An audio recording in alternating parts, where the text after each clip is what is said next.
So let me record this session first.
So what we have seen in the Poisson distribution is that Sorry?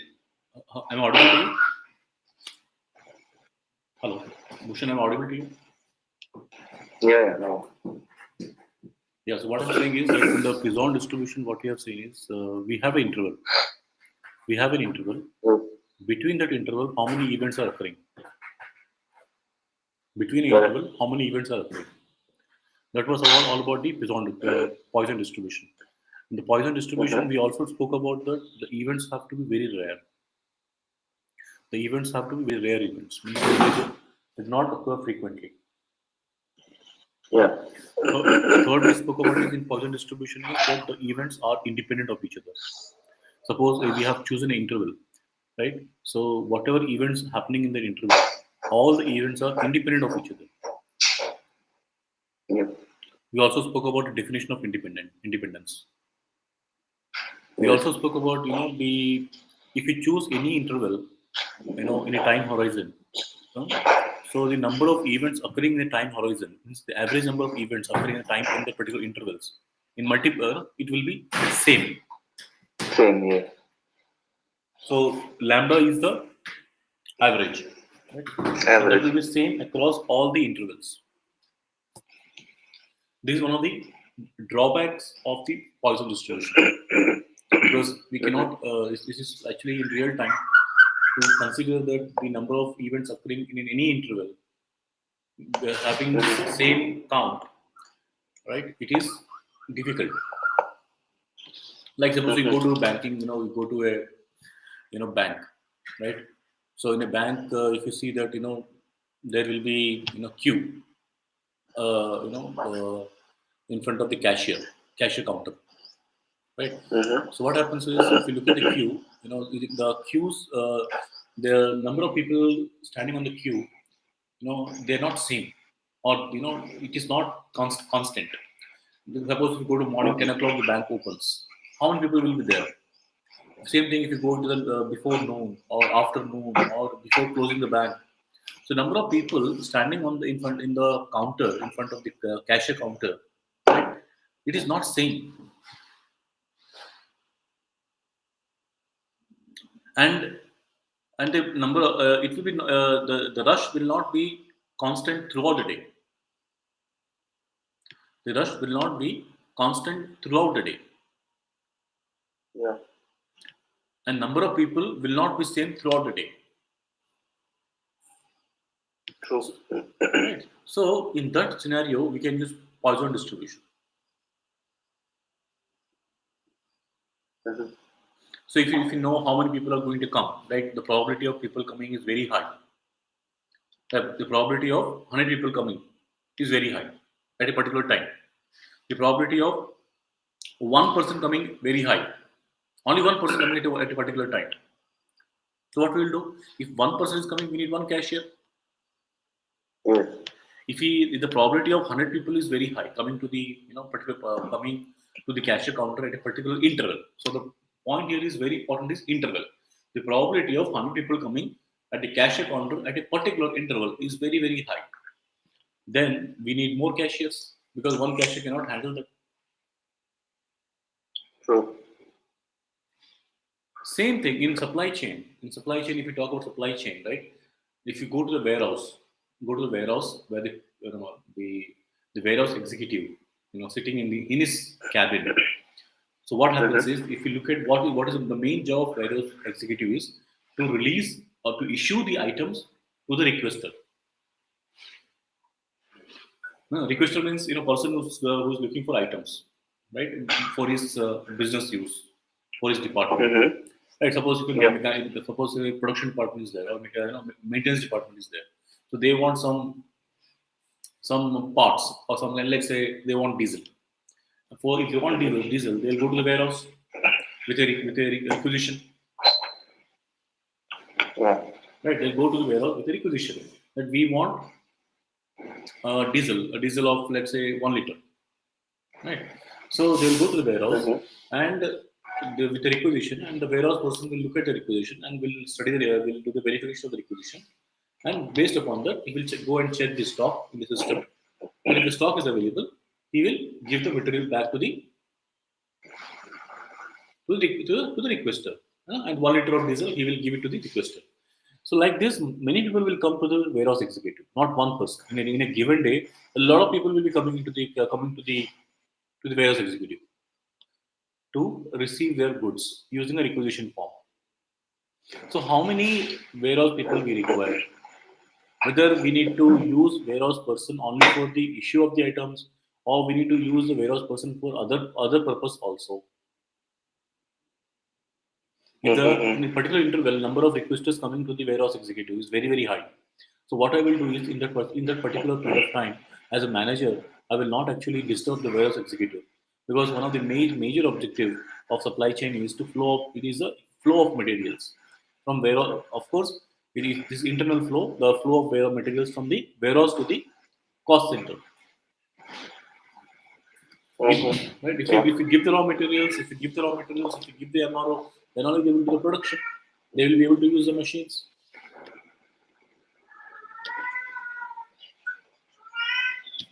Right?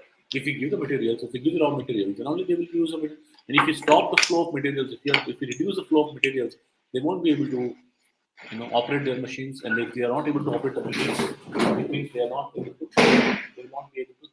make the production, and they will not be able to make deliveries to the customer. So we need to, see, at the junction or the interval where the maximum flow of requisitions coming to the warehouse, and we should be able to release those products or materials or MRO parts or any to the cost center, to the people who are requesting products.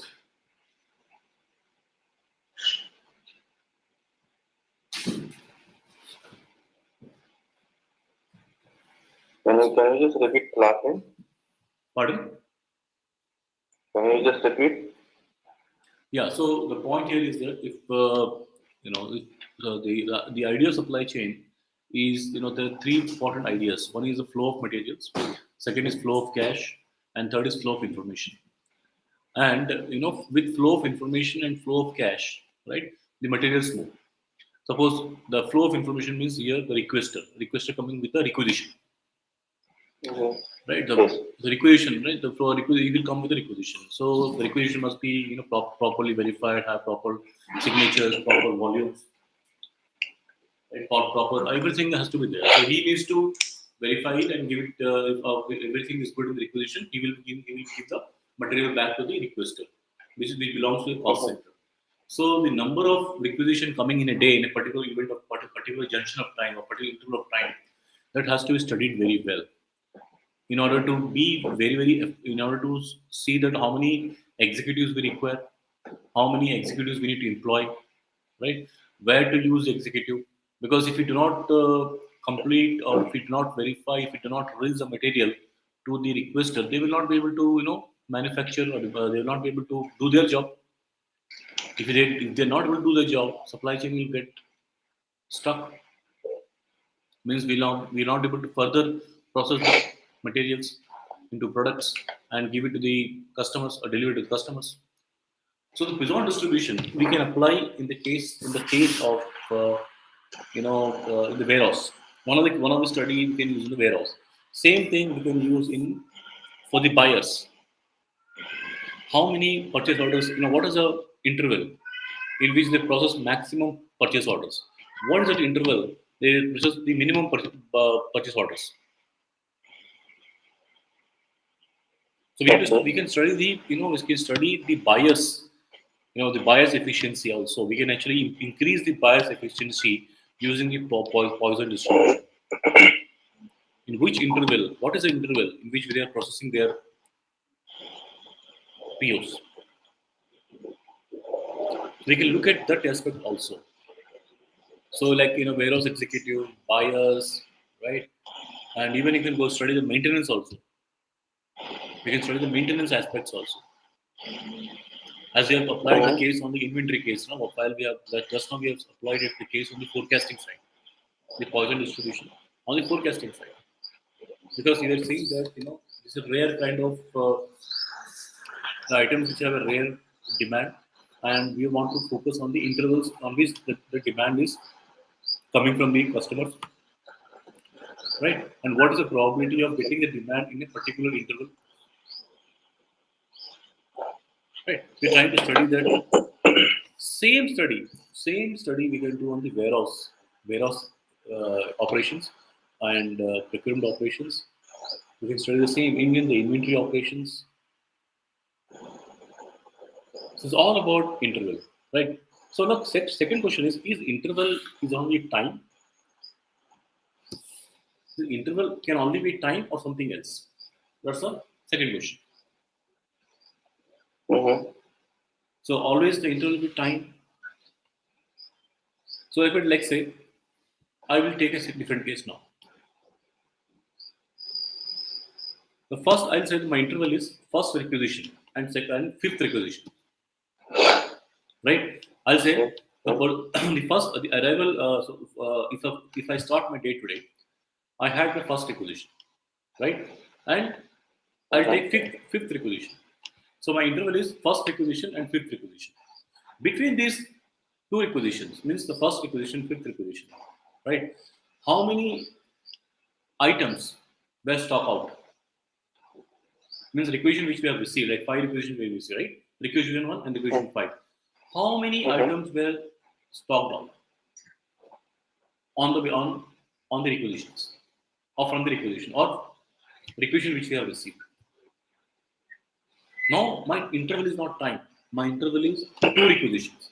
Between these 2 requisitions, how many requisitions I have received which were stock out?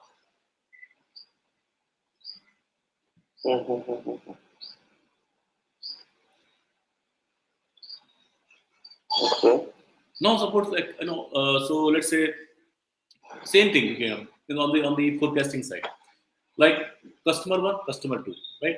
Between customer 1 and customer 5, say customer 1, first order and the fifth order. First order and fifth order. So now we have 2 customer orders. Between those 2 customer orders, how many orders we have received more than $1,000 value?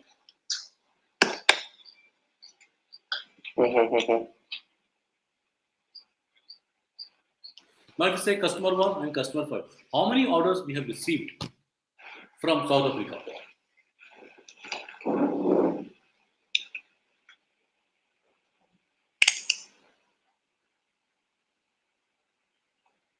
So the selection of interval, the decision of interval, right, is just not only time. You can actually choose. You can actually configure the problem statement. You can configure the problem statement in such a way that where your intervals are just not timed. They can be other than time also. True. Agreed.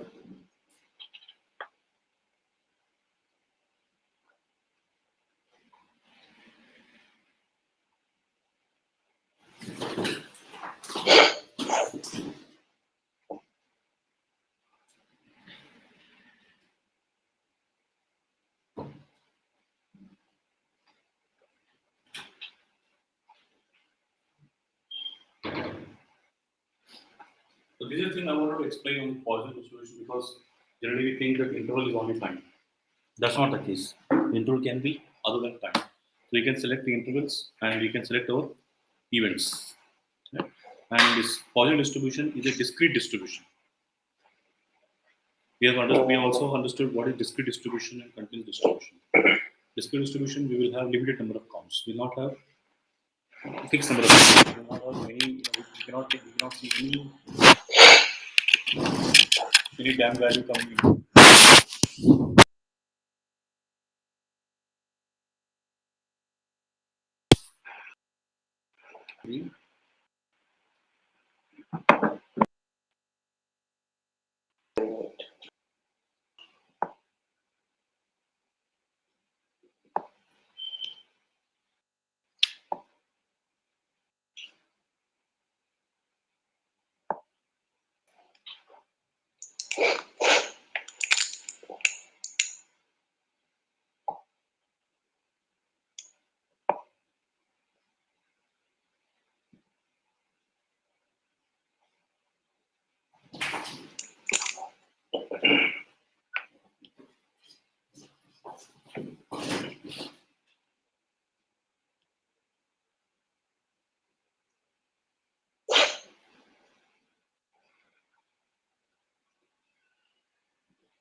So interval can be time, can be customers,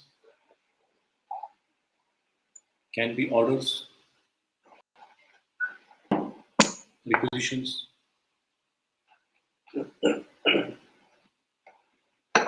can be people.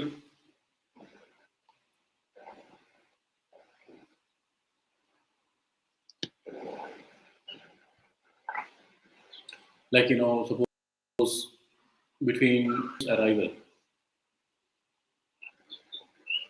to DGM arrival, right? How many events are here?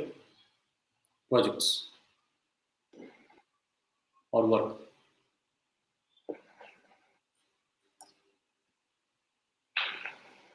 So interval can be time, customer, order, requisition, people, right? You can also say, gates. This is assets. So you need to understand, between a particular gap, time one to time two, customer one to customer two, order one to order two, people one to first person to 10th person, GM to DGM. Now you have to choose your events. What is the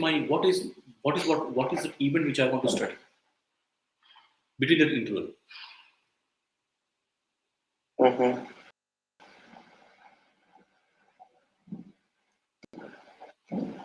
Let's say order 1 to order 10, right? How many orders are late? Late is my event.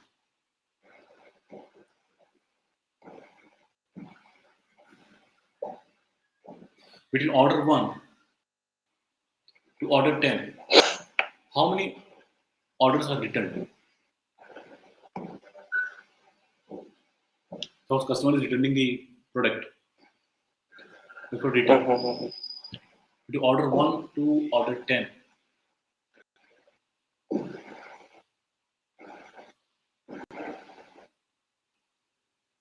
What is the acceptance rate of more than 95%? Is the event. Between order 1 to order 10,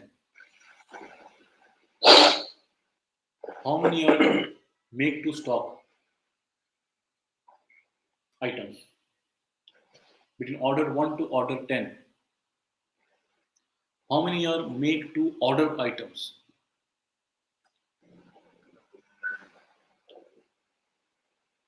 Between order 1 to order 10, how many are stock out?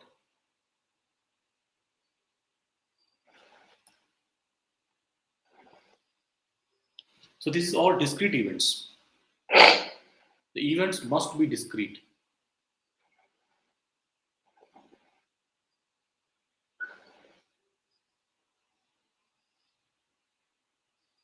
The events must be discrete. We have to remember this thing.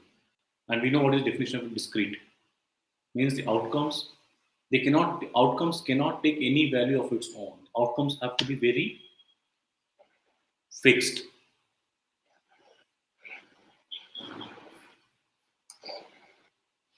And Poisson distribution is a very, very, very, very, very powerful case in supply chain. In supply chain, because we will see a lot of uncertainties. In supply chain, we do see a lot of uncertainties. And some of the supply chain, what happens is nothing is regular. Means if suppose the volumes are there, it is not necessary that this will we will get consistent orders. You get consistent stockouts. You get consistent overstocks. Nothing is consistent in supply chain. Right? Only few we will see on a few areas of the portfolios, whatever portfolios we have. Only few portfolios we will see consistency. And most of the portfolios will not see consistency. Because of this reason, Poisson distribution. It's not poison; it's a Poisson. Poisson distribution has a very important application in supply chain.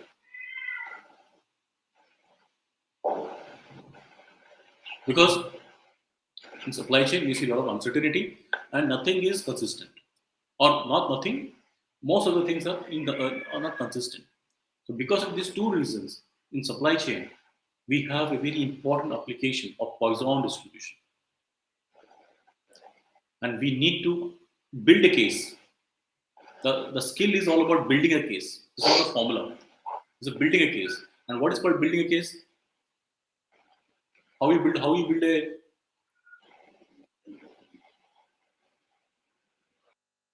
first is selection of interval. First is what? Selection of intervals.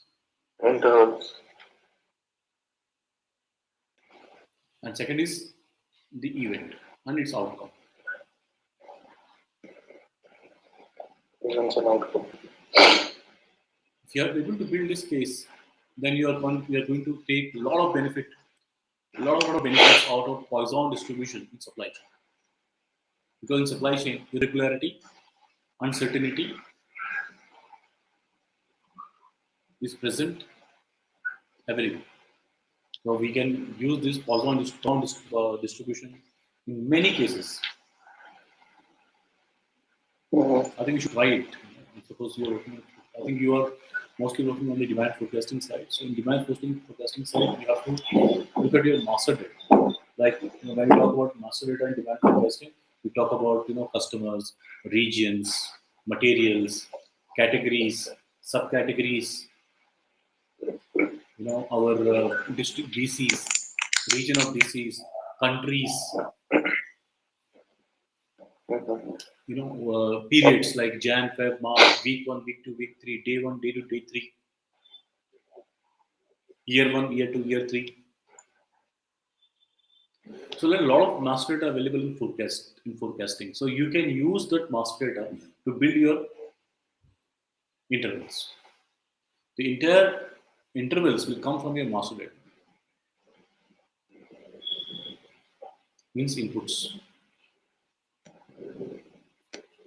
Whatever inputs we have, right? From that we can build our intervals. Master. And whatever the output means is as per the forecasting point of view, you can use your volumes, sales volume. As the event. And you can try a lot of cases on Poisson distribution because supply chain is irregular and uncertain. And since it is irregular and uncertain, Poisson distribution as a huge application, if we know how to build the case by using two parameters. One is selection of interval, third is the selection of event. And this is output, right? This is what the output we want to study. And in Excel, we have a simple formula. We have seen that formula, Poisson.dist, right? Yes. This is an Excel formula we have. Just simply use the Excel formula and calculate the distribution. And distribution is not, when we say distribution, what is the meaning of the word distribution? Distribution means it is not for a single outcome, it is for multiple outcomes. We're trying to build a case for multiple outcomes. Yeah, true. So if you are building it, of course, if you want to use for one single outcome, you can use for one single outcome. Now, if you want to understand what is the probability of getting 2 stockouts between customer 1 and customer 10 order in a day.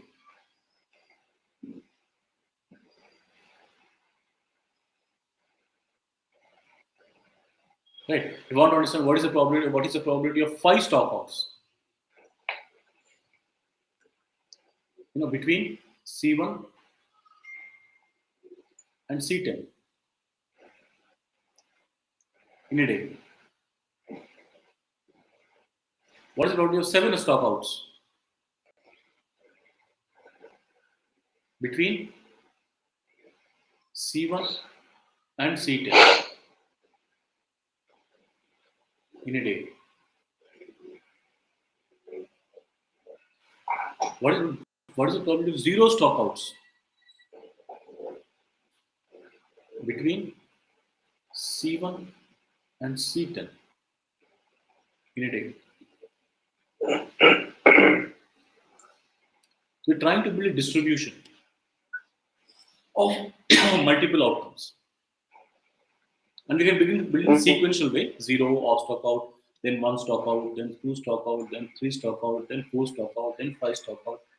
We build in a sequential way. Then we get a much better clarity.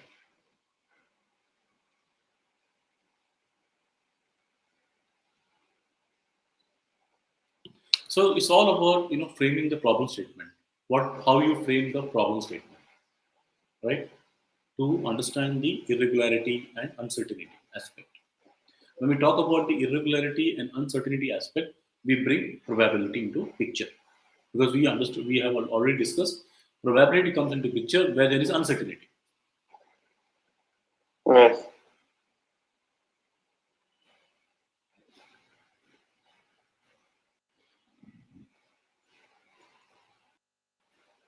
Try this one example.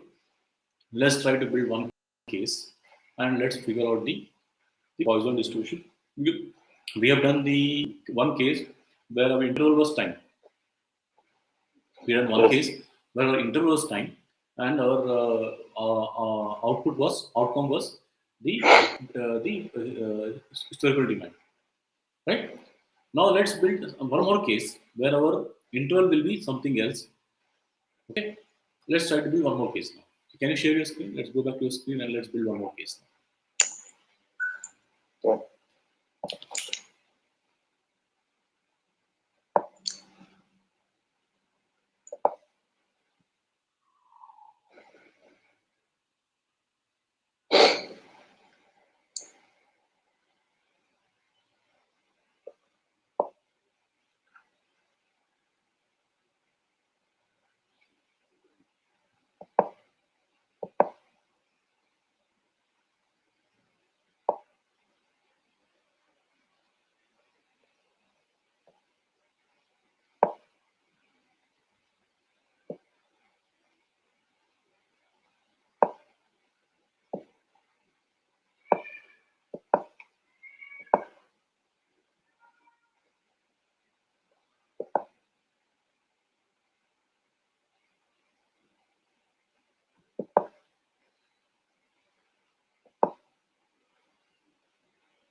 Okay, so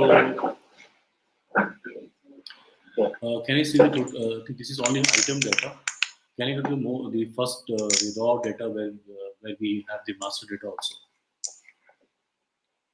This is only purely a item based item and volume is there. So I want to go to a data where we have item, customers, categories, all those stuff.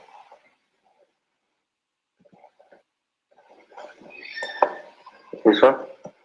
Yeah, this one. Okay. So let's go to here.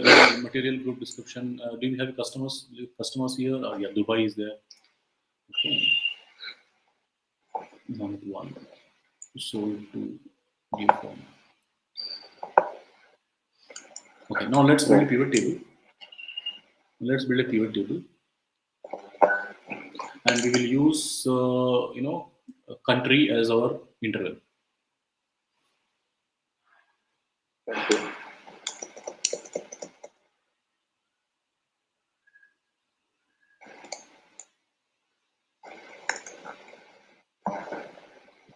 Like previously, we used our period as an interval. So we will put in the columns now with the country. Chris, add this to data model. What does this help us? Add this data to the data model. Yeah, suppose we have a data model, separate data model, right? So we can add this one to add this pivot table to that particular model. Okay.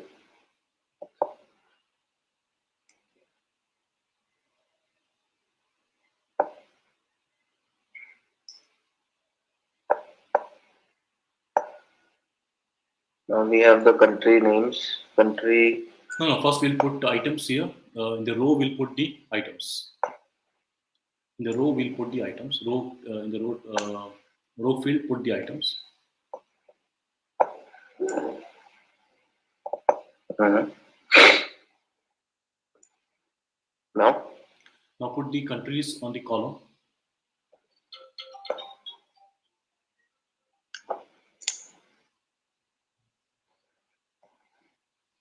And put the volumes in the value. Means our sales volume is there, right? Where is the volume?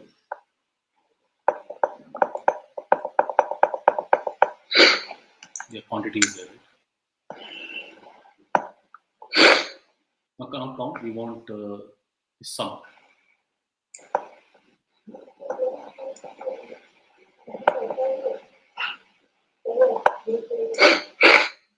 Now this is a table where we have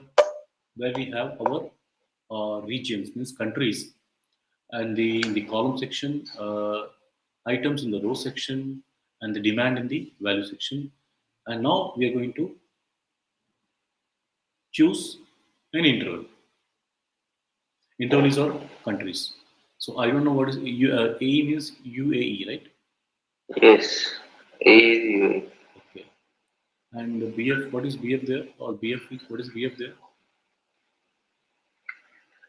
BF is it's a country in west of Africa.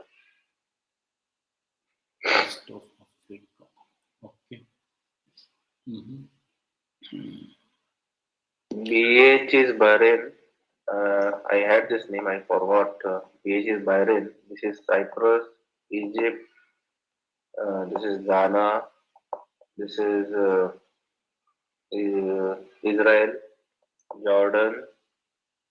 KE don't remember. KW is Kuwait, Lebanon. MG also I don't remember. Oman, Qatar, Saudi, Tanzania, US, Okay. and Okay. this is South Africa. Okay. So now let's take the country. Let's take the the month. We'll try one by one. Let's put the month in the row. I want a sequence here. Sequence between two countries. So let's put month in the row.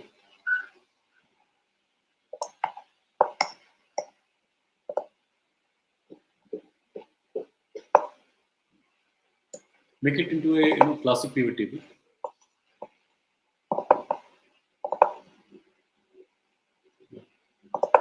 Now remove the subtotals. Yeah, 777. Now, if you look at here, the interval between AE and BH. Let's study the AE and BH. Between Okay. AE and BH.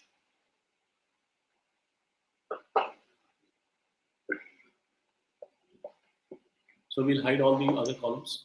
Right? Hide from CY. Hide from CY. We have to hide from CY till the last.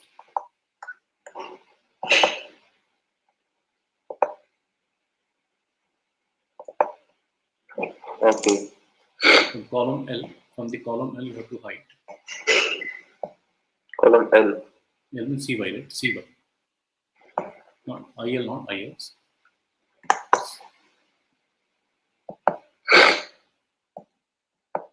Hide this JI also, right? Hide IJK also.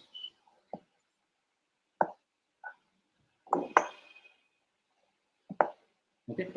So these are interval. So if you look at here, let's copy this data and paste special into a new sheet as a non-pivot table form. We don't want pivot table there. Copy and paste special values into another sheet. No, this is a pivot form, I think. No, now it's good. Okay. So now we can, yeah, now it's fine.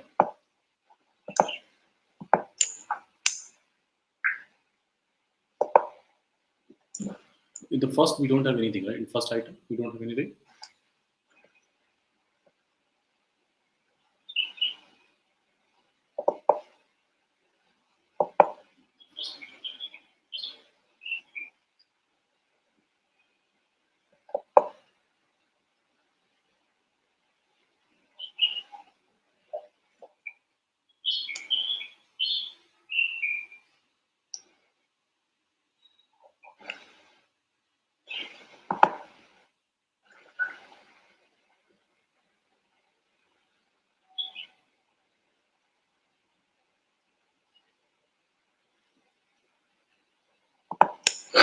Yeah. Okay, so now let's find the average. Let's find the average for each item in the column I. The average of the average demand per item.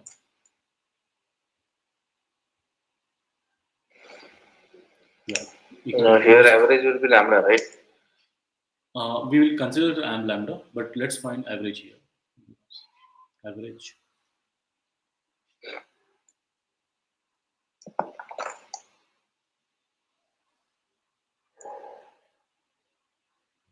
Use a formula is error. If error 0. Use a you put a formula before the average. If error, yeah.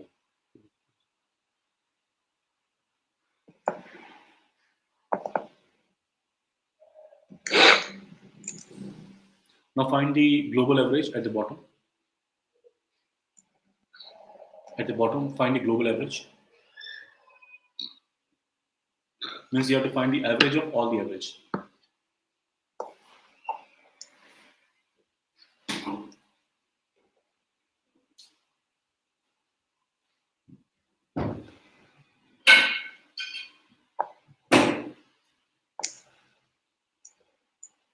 This one.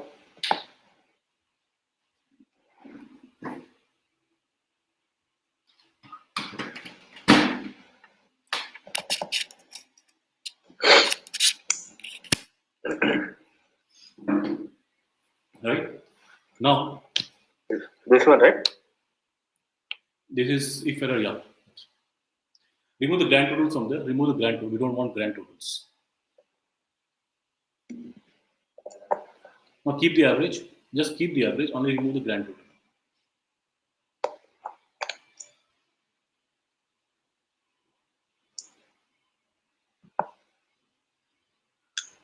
Okay. Now we will be calculating our probability of a demand for each item. If I remove this, grand total will go. Now you are It is calculating it dependent wrong. on I think this you are one. calculating you have to calculate the average of all the average, not the average of grand total. Okay, so you want me to calculate average of the Yeah, all average above. of all the averages.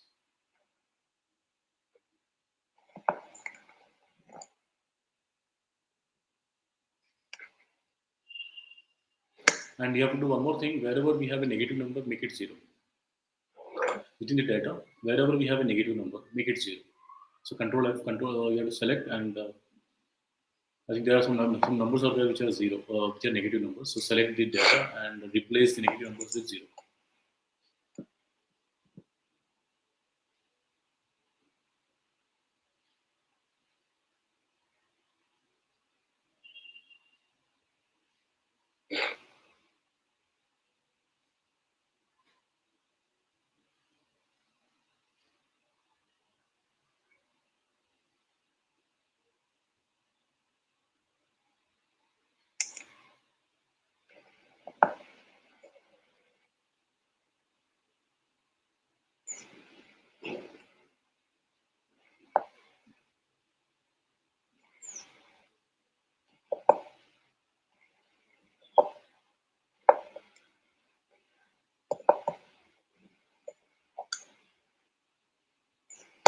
Yeah. Now let's build a simulation table in the, let's say, the first row. Let's say 0 demand. Let's say 0 demand, 10 demand, 15, 20 demand. The first row. Let's put our number. No. From J column, yeah. From column J onwards, put there 0, 10, 15. Now Here? yeah. We'll build a simulation. This is a simulation for us. 0, then 15, then 30. Right, so 45. Just drag it down till up to let's say 500 or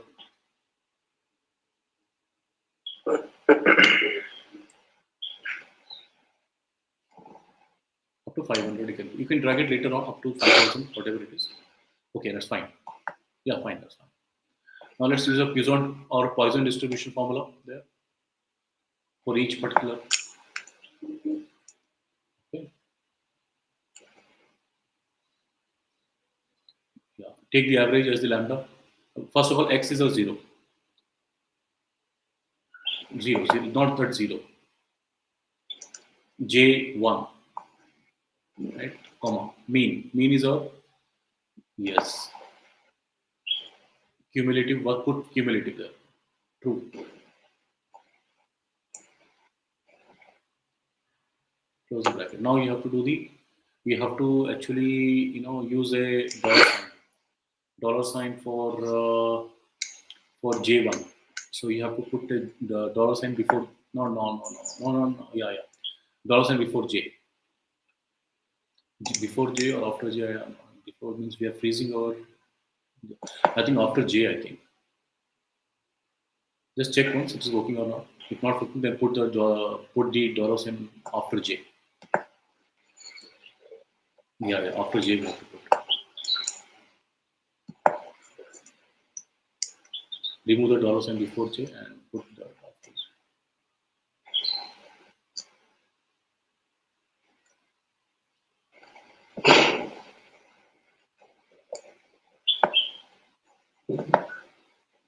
No, still not working.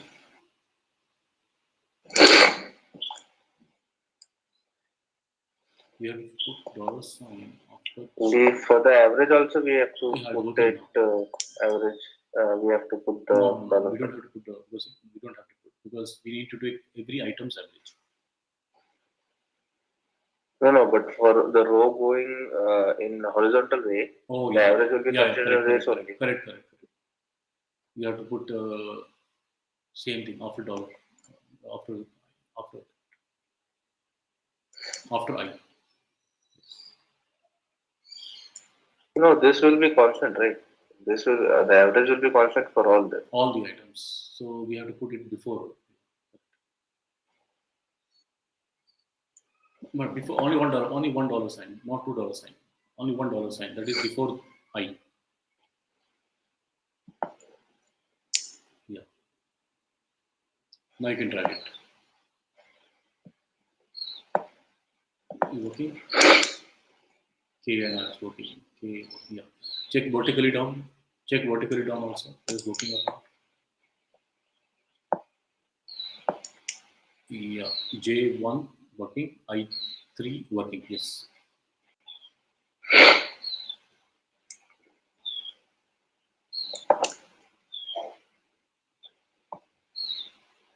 So we have built a case now.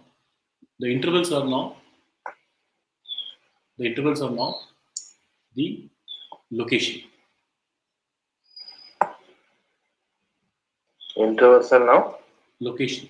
Location means country. Yeah. Previously we built a case, the interval was time.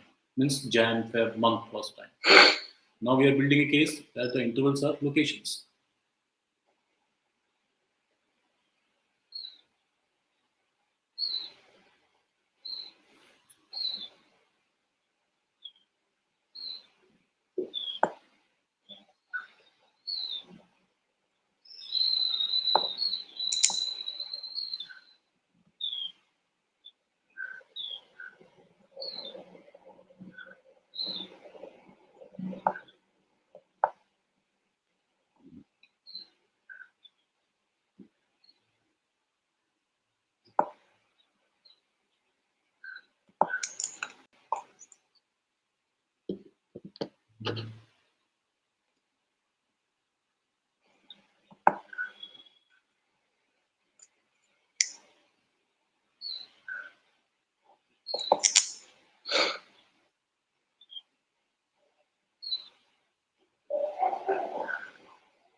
I think the last one we don't require because there is a global average. Okay, let's put it. Let it be there. Let it be there.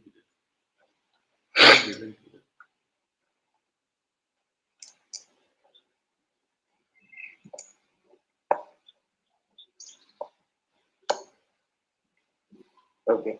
right? Make it all are two decimals, right? All are two decimals. Fine. So look at the second case. First case is when we have zero demand. So getting a zero demand between two nations, between UAE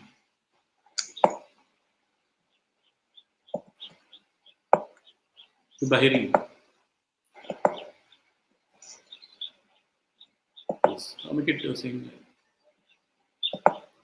Now the case here is when we build a real case. Keep it now. Keep it general. Keep it general. I don't want a custom. Yeah, fine. Let's keep it.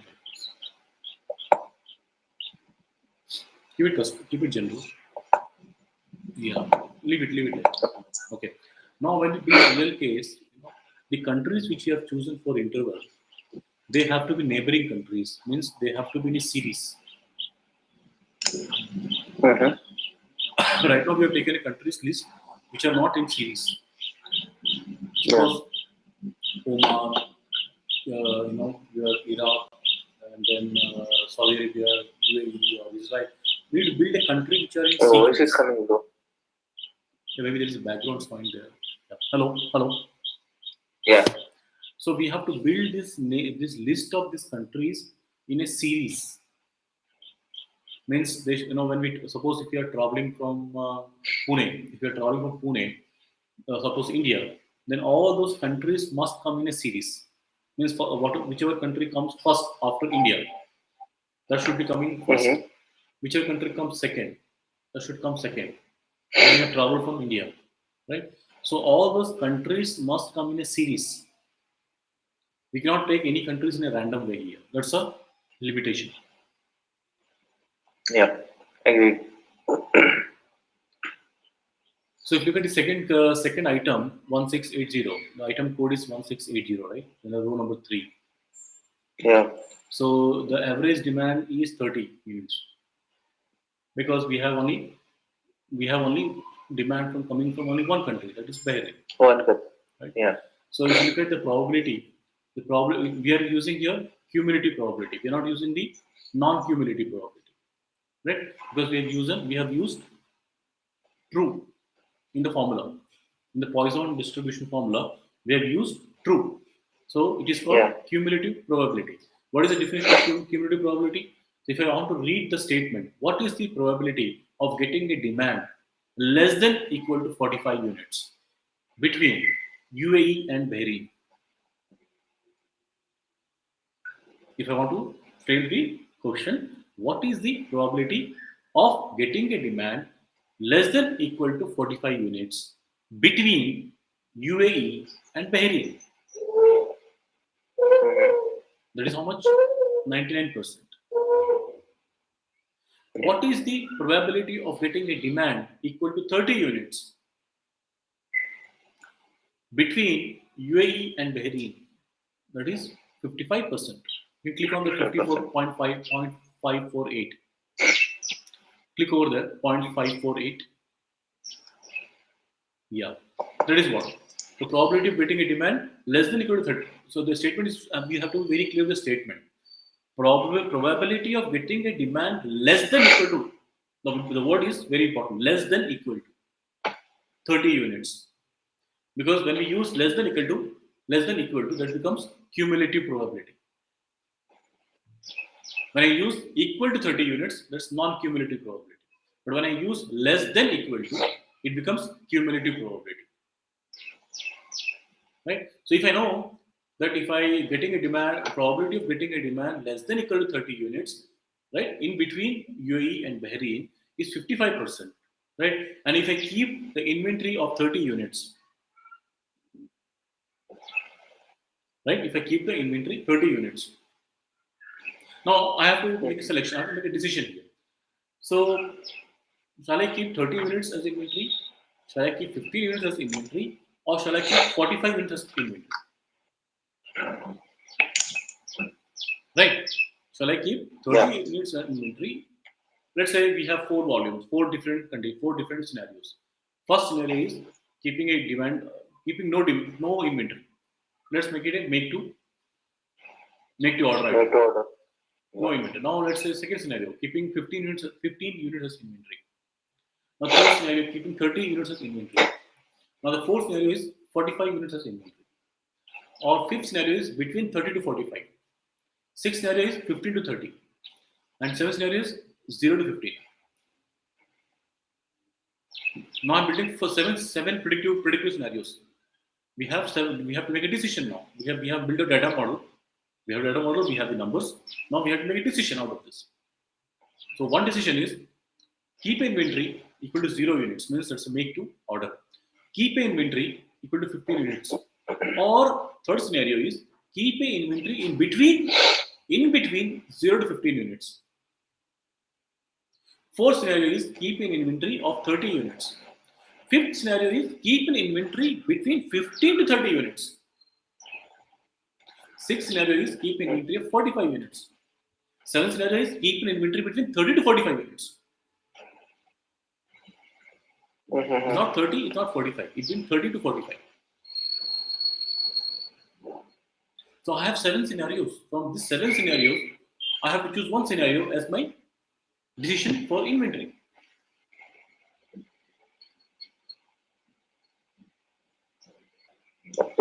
And that's decision only for the countries between UAE and Bahrain. I'm not taking this scenario for other countries. Right? I'm not taking this scenario for other countries, and this is only a scenario between countries which comes under the root of UAE and Bahrain. This is one route. I've taken one cluster of countries which comes under the same route. Or probably I may have a single warehouse for them. Maybe I have a hub for them. For UAE and Bahrain, I may be having a hub. For that particular hub, means the country is coming under UAE to Bahrain, and I have to make a decision for the inventory. Means I have to forecast an inventory for an item called 1680, which is row number 3, and for the countries which comes under the one route, that is UAE and Bahrain. Right? What should be that volume? Is it 45 units? Is it 30 units? Is it 50 units? It is 0, no inventory. Is it between 0 to 15? Is it between 50 to 30? Is it between 30 to 45? Right. So what I do is I'll go with based upon this the data which we are getting over here, I'll go for inventory in between 30 to 45 units. I'll go for inventory in between 30 to 45 units. Why? Because the probability of getting a demand less than 45 units is 99%. Almost 100% is there. Less than equal to 45 units means we are going to get a demand less than equal to 45 units. Yes, agreed. So I will not choose 45, but I will choose anything between 30 to 45. I'll go with 40. I'll go with 40. 30 is too less because 30 is 55%. Yes, so the demand will be coming between 30 to 45. 30 to 45.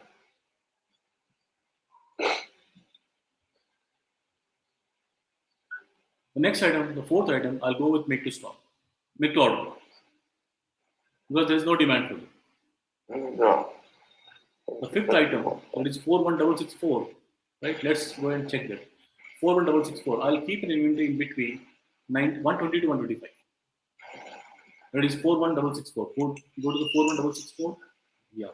Look at here. This is 105 is how much? 71%. 120 is how much? 97%.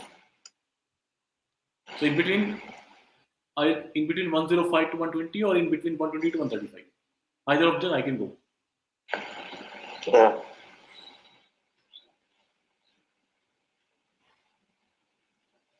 Now we are going forecasting between countries. Now we are not forecasting between time periods.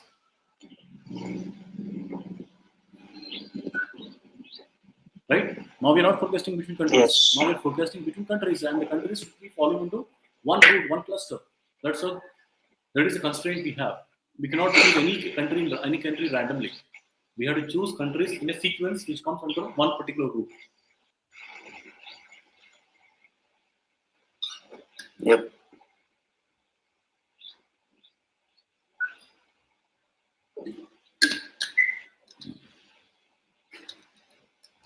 This is how we can build Poisson distribution case studies. What is the two important things we need? First thing is input, means the interval. Interval. And second thing is the third is the volumes, the outputs. Whatever is output, you can choose whatever is output. You can go for cash, you can go for money, sorry, you can go for money, volume, value. We are going for volume here, we go for volume. So we must be clear of the problem statement and the scenarios under which we can apply Poisson distribution. The output, the outcome, right, has to be rare outcomes. The outcomes which you're choosing, they are independent outcomes. And we must have to depend upon average. That's our lambda.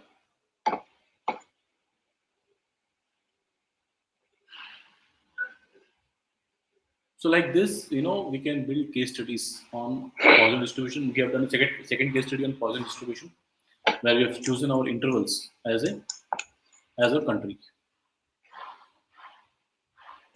or locations, and those locations must fall in a sequence. Means they should be in a cluster. They should fall under one route.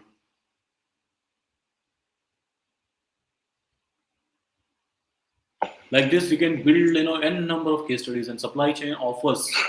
Supply chain is offers plenty of area for building Poisson distribution case studies. We must know our problem statement. We can build millions of case studies on Poisson distribution. We can this is like this case study is like this particular application is like you should be using daily on different scenarios. Poisson distribution is something like you have to use daily. If somebody is a analytics professional, somebody is a forecasting professional, somebody is a simulation professional, somebody is an optimization professional, or somebody is a machine learning professional in supply chain. Poisson distribution offers millions of acres to apply this particular scenario. So we should be we should be a total expert on the Poisson distribution, and we should try millions of experiments to see its efficacy on forecasting.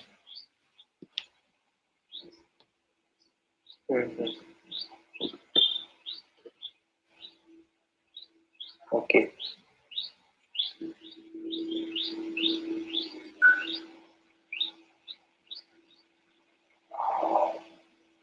Okay. So like this, you can build pivot tables, input. You can choose your output. You can find the average. You can choose your scenarios where you want to apply. Like you are applying for items here. You're predicting the item, and you choose your simulation. The simulation table, simulation range. Like you have the simulation range is 0, 15, 30, 45. Right? You have taken a simulation. You can actually enter one row there and write your simulation range for 0 to for the distribution which you have chosen from 0 to 510. You can give a name called simulation range. For the distribution from 0 to 5 and 10, right? You insert a column row there, insert a row there, and give a name called cancel, whatever. Cancel. Yeah. Now once again try to insert a row there. Can't hear you. Okay, insert a row. Insert a row before 1. Right. Okay. Yeah, give a name from 0 to 510 as a simulation range.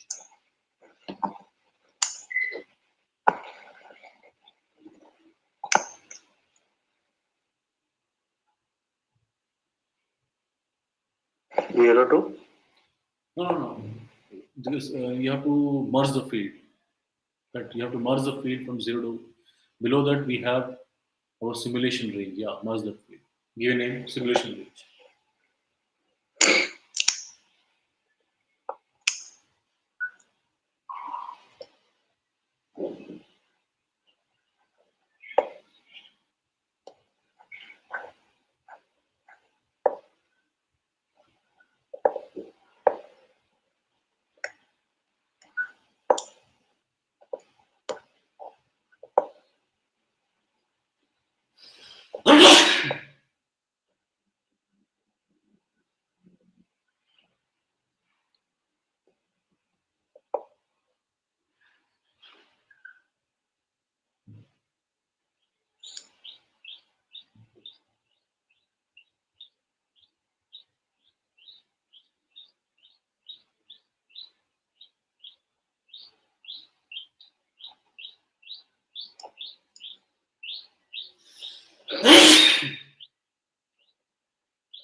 So just check if you have any questions, we can discuss on this. Yeah.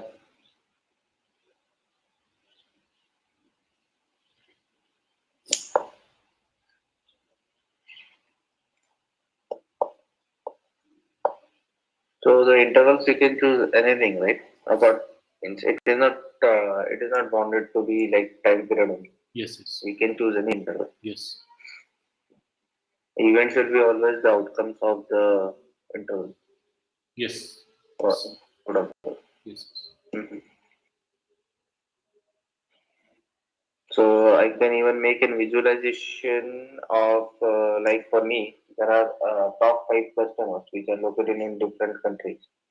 So I can make a simulation for their volume flows based on the historical data in terms of units also, that is quantity, in terms of cash flow also, right? Yes, yes, you can. Mm-hmm. You can choose interval as cash. You can choose the intervals as a cash also.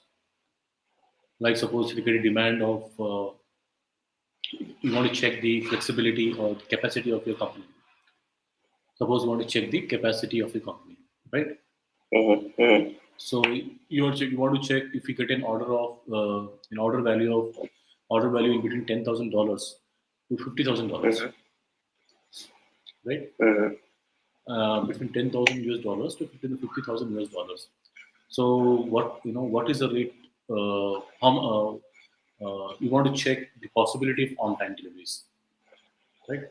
So for the high orders, for the high value orders, you want to check the on-time delivery performance. So let's say $10,000 to $50,000. Let's take scenario. The interval is $10,000 to $50,000. So you want to check the capacity of your company. So how many outcomes? What is the number of outcomes or which are on time? If you are getting an order value of order value in between $10,000 and $50,000. Mm-hmm.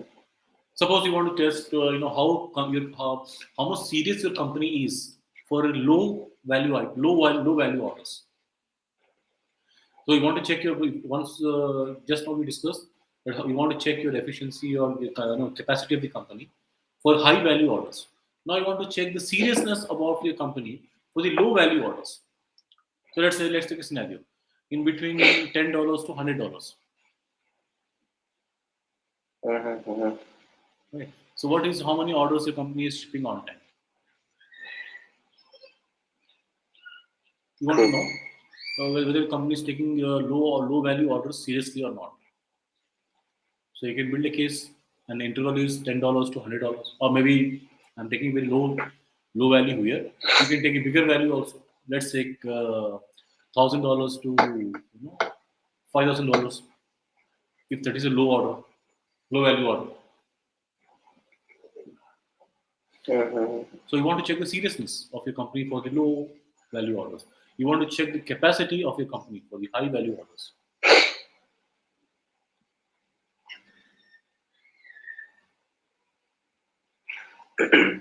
You want to check the capacity. You want to check the performance of on-time delivery for the lower distance orders. Like suppose if the order is between customer's location is in between 10 kilometer to 200 kilometer. Mm-hmm. The customer's location is in between 10 kilometer to 200 kilometer distance. Then here the interval is what? 10 kilometer to 200 kilometer. That is the interval. Yeah. So now I want to understand what is the performance of on time in between 10 kilometer to 200 kilometer. Got it. Got it. Right. Now I want to check your performance of the company for long distance orders. Right. That is between 500 kilometer to 1000 kilometer. Mm-hmm. You can check that also. So it's all about the problem statement. All about the problem statement, and you must know the application. How you can actually get the output using Poisson distribution. So like you can build plenty of case studies, and you can understand, you can get the insights how my company is performing. Yeah.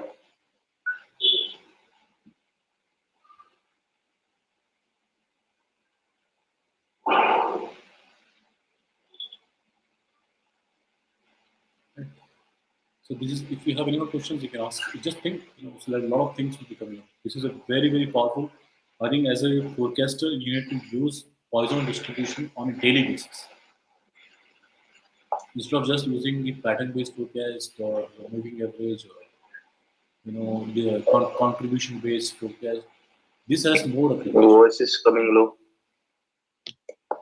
This has more application.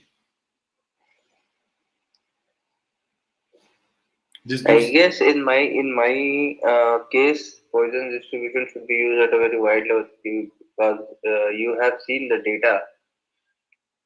It's quite rare. The number of sales happening for at particular item for a time span.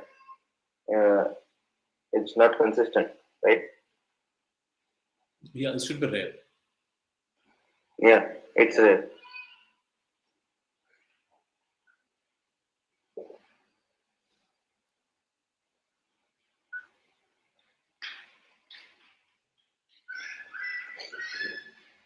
Right. Okay, so this is how we can use Poisson distribution and predicting our inventory for time-based intervals, for distance-based intervals, for value-based intervals, for volume-based intervals, for distance-based intervals. Mm-hmm.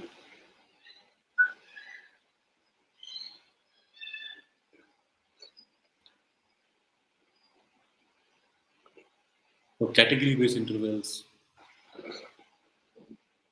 for retailer-based intervals, for DC-based intervals. So many things we can think and we will try to apply and see is efficacy. See, we can build n number of models, but we need to be sure about the efficacy before we apply them. So just build a model and see see the efficacy.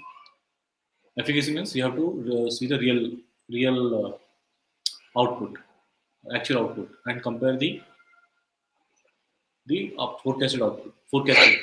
And then if you see that that is matching, means you should immediately apply it. You should make a model and see for 1 quarter or 2 quarters. You can observe whether the model is coming right or not for 1 or 2 quarters, and then you can present it to your management that for the next I have made a model and I was studying the efficacy of this model for last 2 quarters, and I am seeing that this is matching. Model is giving me the good results. See what happens in the real time. All the forecasters, right? Like if you look at the seismic forecast, means earthquakes. Okay, so Mm-hmm. they don't publish the efficacy of the machine or efficacy of the forecast moment they build it. They don't publish it to the world or to the authorities. They'll first check. They'll study that model, whatever model they have built. They'll study the model and see the accuracy of the model. If the accuracy is not coming, they'll do further tweaking. They do some kind of changes on the model, and again they'll check the gap between the model and the real incidents, and they'll keep on checking until unless they are very sure that the model is working very well. After then only they'll publish it. Mm-hmm. This is what Okay. happens real time. Means real time means all the good scientists who work on the models, they don't publish it immediately. They will make the model, definitely they'll make the model, and they'll keep testing it whether real incidents or real happenings are matching the model or not before applying that model and before publishing the model. So suppose you build a model, don't publish it. Build a model and check the efficacy. Whether the real time incidents are matching with your forecast or not. Like check for at least 2 quarters. Check for at least 2 quarters. 6 months. Check at least 6 months. And after you get plenty of evidence, yes, it is match. If I'm getting, I have evidence that my model which I have built is matching. Mm-hmm. And if it is not matching, then what are the changes you will do? Make the changes. Again test. Make it in again test. Finally, you get a model, which will be unique, innovative, and which can be applied on the real time.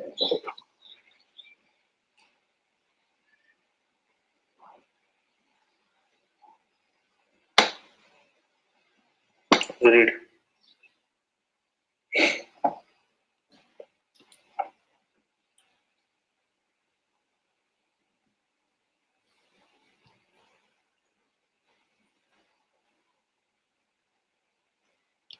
So let's move to the exponential distribution now.